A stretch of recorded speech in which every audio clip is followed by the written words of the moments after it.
C'était le 17 mars 2017, l'un des préludes à la grande mobilisation de l'an dernier.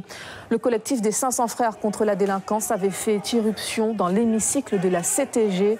Cette quarantaine d'hommes encagoulés avait interrompu une réunion entre ministres et délégations de 25 États de la Caraïbe et de l'Amérique relative à la Convention de Carthagène pour interpeller Ségolène Royal, à l'époque ministre de l'Environnement, sur la question de l'insécurité en Guyane.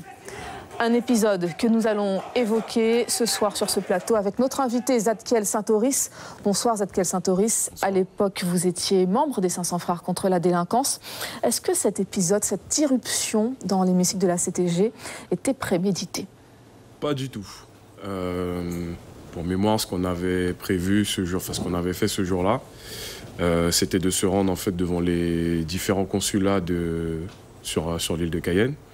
Donc on était devant le consulat du Suriname, face à celui effectivement d'Haïti. Donc notre action en fait de ce jour-là, c'était d'être présent sur ce site-là.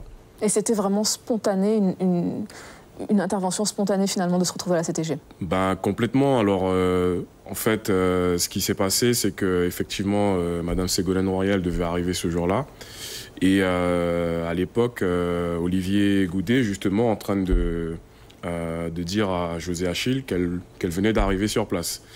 Donc justement, il a dit à ce moment-là, pourquoi pas aller là-bas la rencontrer, surtout qu'il y avait déjà des mouvements avec les transporteurs qui étaient devant la CTG. On se rappelle de la peur ressentie par les délégations étrangères qui vous découvraient.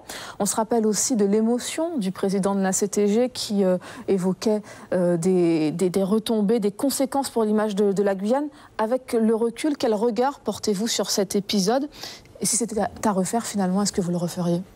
Alors, on parle de la peur, effectivement, des personnes qui étaient présentes dans l'hémicycle.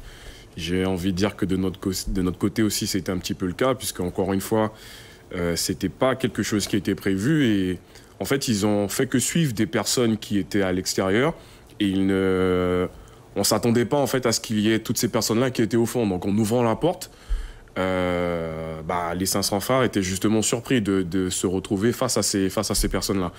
Pour le dire clairement, l'action qu'on avait commencée en fait le matin, c'était clairement de créer un incident diplomatique.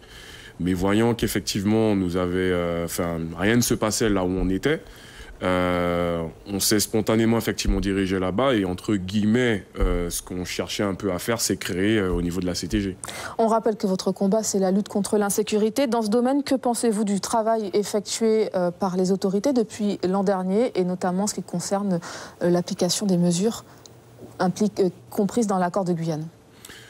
Alors, concrètement, je dirais qu'il y a, mine de rien, comme sur l'ensemble des accords de Guyane, un certain flou un an plus tard.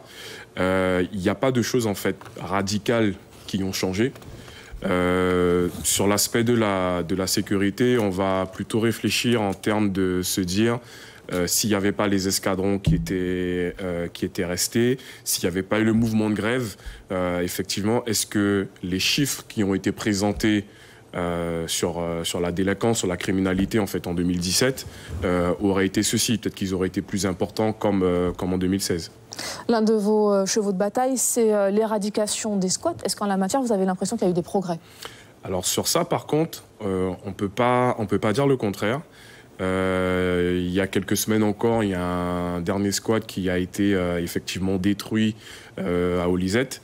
Il y a eu aussi une réunion publique, une réunion de quartier qui s'est déroulée il y a quelques semaines à Olizette pour savoir maintenant que ce squat a été détruit, qu'est-ce qui va être mis en place. Donc il y a 3 propositions qui ont été faites par la mairie de Cayenne, à savoir de mettre un square pour les enfants, de mettre une maison de quartier ou à la limite une police délocalisée. C'est cette dernière option qui a été retenue. Sur l'accord de Guyane, aucun membre des grands frères ne participe au comité de suivi. Pourquoi ?